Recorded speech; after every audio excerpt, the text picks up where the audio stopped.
All right, Garrett Johnson here with David Toms. And David, when I think about your career, you've mentioned in the past, you got to prove yourself at every level in this game. And where do you feel you've done that on the PGA Tour? Well, I mean, I just go back to the days where playing junior golf, I ended up being one of the better players in the world when I was 17 years old. But then you go to college and it starts over. You get to the PGA Tour and you're a rookie and you're playing against Tom Watson and Greg Norman and all those guys. Not to mention the guys that are your age that are coming out, when you got Steve Stricker, and then after that, you got Phil Mickelson, Tiger Woods. So you're always measuring yourself at all times. And then I got out here on the PGA Tour Champions, and guys that were playing the tour before me that had been out here and really playing well. I mean, it's a whole different journey as well. I mean, I guess as a senior player, when you first get out here, you could be one of the younger players and still hopefully in good shape, and you kept your game in good shape playing the tour. So, like I said, I mean, you're having to prove yourself at every level. And then one of these days you get too old and you just figure out that you need to go to the house. So I'm hoping I'm not there yet. Right. Well, your son Carter is you so much passion in his game, and for you to have him around you. And what is the most fulfilling part about that relationship as it relates to golf? Well, it just gives you something that you can do and things to talk about. I mean, he was texting me today and said the redo looks beautiful. Tell me what it was like and all that, just because he loves golf and he works for a living now. But at the same time, he's passionate about his game and trying to keep playing. Remember, he's got a member guest this weekend at home, and so he tries to stay sharp even though he's having to work full time. So, and now I've got a daughter that actually plays a little bit of golf, and she's into it enough to really enjoy the game as well. Well, your son Carter still lives in Richmond, Virginia, right? So when you have a tour stop there, Champions Tour stop, what is a week like that like for you? You guys able to get dinner, and like how fulfilling is it to spend time with them, in his stomping grounds, really?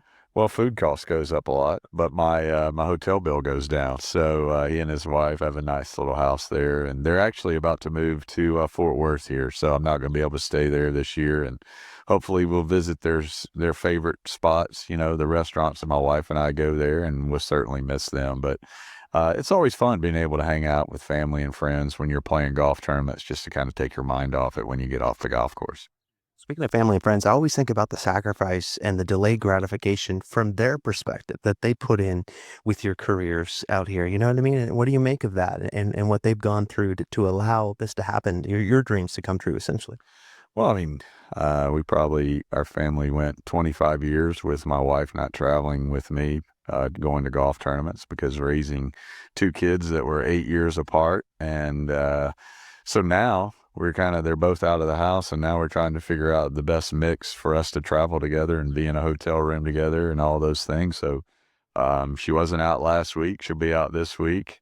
Next week she's not coming out, and then she comes out the next week. So we're trying to figure out our schedule and all that. But it's fun to have that option now. I mean, that's what PGA Tour Champions are all about is getting to play with the same buddies that you've played against for a long time and hanging out with their spouses and just people you've known forever and you competed against, and it's still a lot of fun.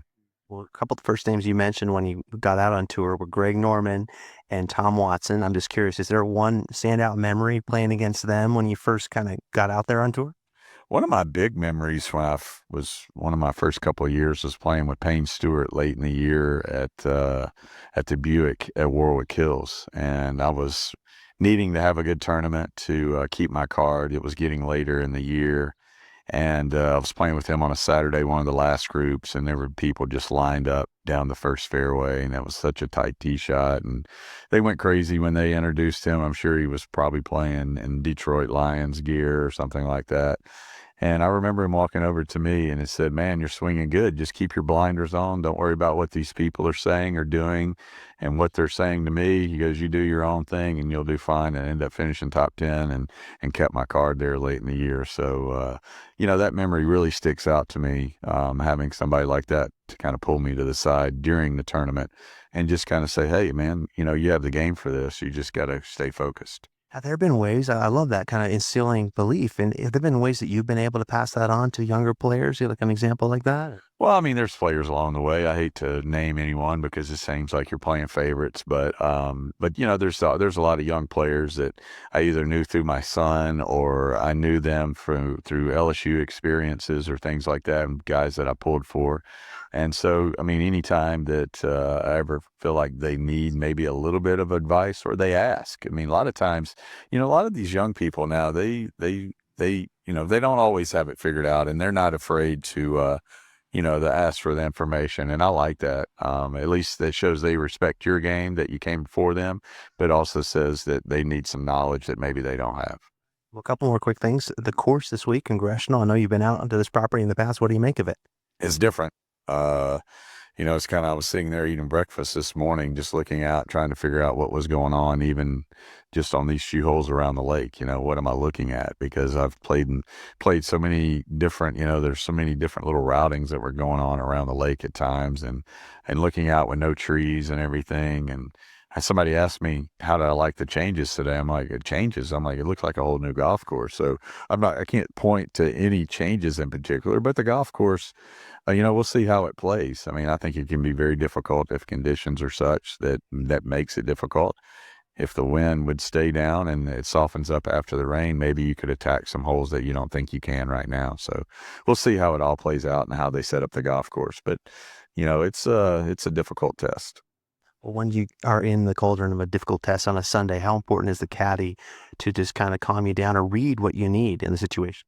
Oh man, I mean, the caddy's just as important on Tuesday morning when you're trying to figure out the golf course. But like you said, coming down the stretch, you need to have someone on your bag that knows you and knows the moment, that's been there. And, you know, that's probably why I've had the same guy for over 20 years.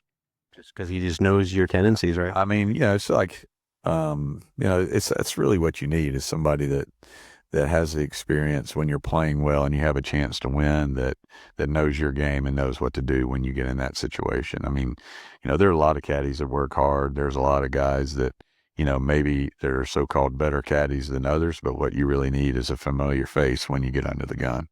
Great stuff, David. Always appreciate the time. Good to see you. You're welcome.